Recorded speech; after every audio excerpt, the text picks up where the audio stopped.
Bonsoir à toutes et à tous, bienvenue sur Jutki Foot International, la chaîne qui analyse le football autrement, avec profondeur, passion et vérité. Ici, on ne se contente pas des scores, on décrypte les projets, on lit entre les lignes et on met en lumière les enjeux cachés du football mondial, avec un regard particulier sur Haïti et sa diaspora. Aujourd'hui, on parle des Grenadiers, de leur préparation pour la Coupe du Monde 2026 et des défis immenses qui les attendent. Installez-vous, ouvrez bien les yeux, parce que ce qui arrive n'est pas un simple match. C'est un moment d'histoire.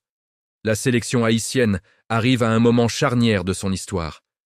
Ce qui se joue en mars 2026 à Toronto dépasse largement le cadre de simples matchs amicaux. Pour les Grenadiers, ces deux rencontres face à la Tunisie et à l'Islande représentent une répétition générale, une évaluation sans filtre, un miroir brutal mais nécessaire avant le grand saut vers la Coupe du Monde. Le staff technique le sait, les joueurs le ressentent, et les supporters doivent en prendre conscience. À partir de maintenant, chaque minute jouée compte, chaque erreur se paie cash, chaque réussite construit la confiance. Haïti n'arrive pas à ce rendez-vous par hasard. Le parcours qualificatif a été long, exigeant, souvent disputé loin de Port-au-Prince, dans un contexte national extrêmement difficile. Pourtant, contre toute attente, la sélection a su rester concentrée, solidaire, compétitive. Ce mental-là est aujourd'hui l'un des plus grands atouts des Grenadiers. Mais le football de Coupe du Monde ne pardonne rien. Le courage ne suffit pas. La volonté ne suffit pas. Il faut de la structure, de la discipline, de la lucidité et surtout une capacité d'adaptation rapide face à des styles de jeu totalement différents. Et précisément pour cette raison que le choix des adversaires pour les matchs amicaux de mars 2026 est fondamental. La Tunisie et l'Islande ne sont pas des équipes choisies au hasard. Elles incarnent deux réalités du football mondial auxquelles Haïti sera confronté dès le premier tour du mondial. La Tunisie représente l'Afrique disciplinée, compacte, expérimentée, capable de fermer un match et de punir la moindre erreur. L'Islande symbolise l'Europe nordique, intense, collective, physiquement éprouvante, avec un pressing constant et une rigueur tactique impressionnante.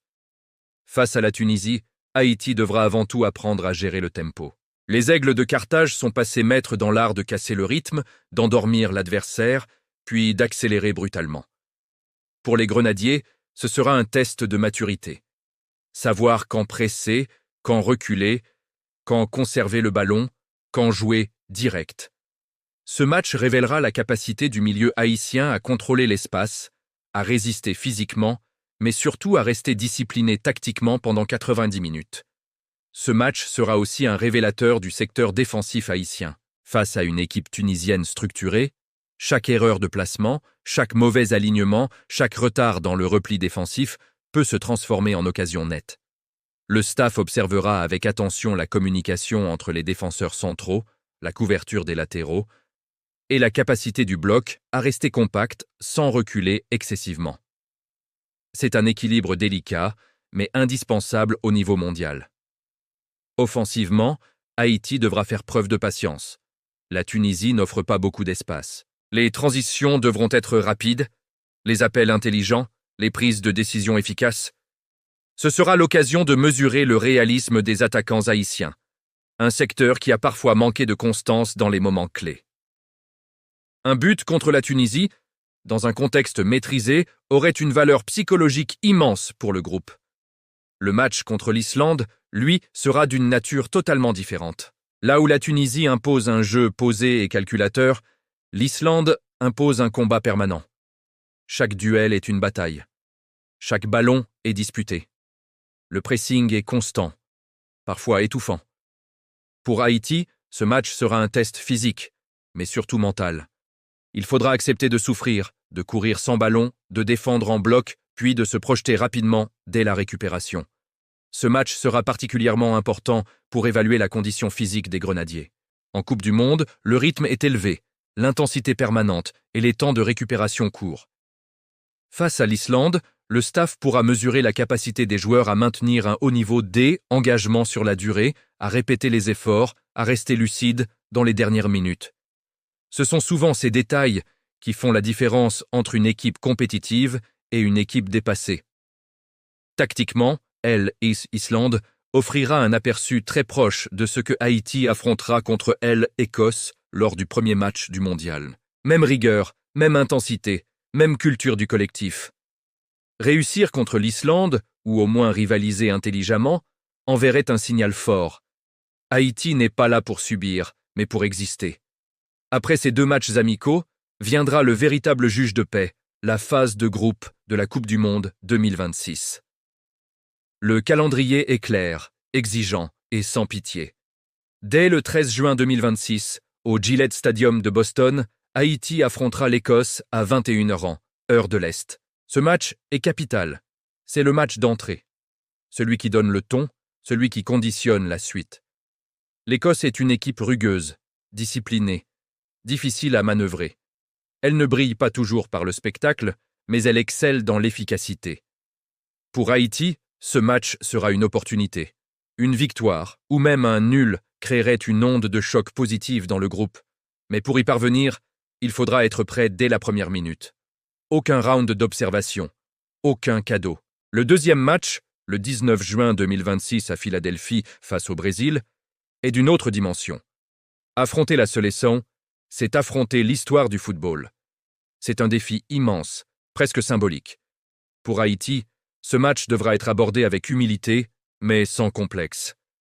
Il ne s'agira pas de rivaliser sur le plan individuel, mais de jouer en équipe, de défendre intelligemment, de saisir la moindre opportunité. Dans l'histoire des Coupes du Monde, de nombreuses équipes supposées faibles ont écrit leur légende en résistant, en surprenant, en refusant de se résigner.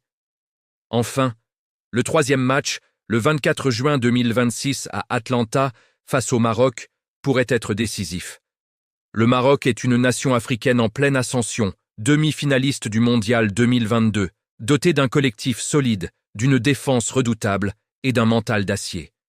Ce match pourrait être une finale pour la qualification, selon les résultats précédents.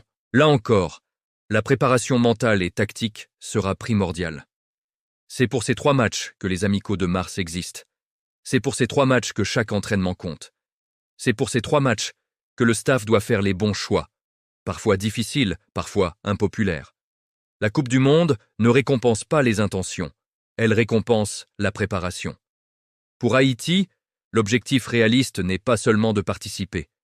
Il est de montrer un visage digne, organisé, combatif, de prouver que le football haïtien progresse, de donner une image positive du pays au monde entier, de créer des vocations chez les jeunes, de renforcer l'unité nationale autour d'un projet commun.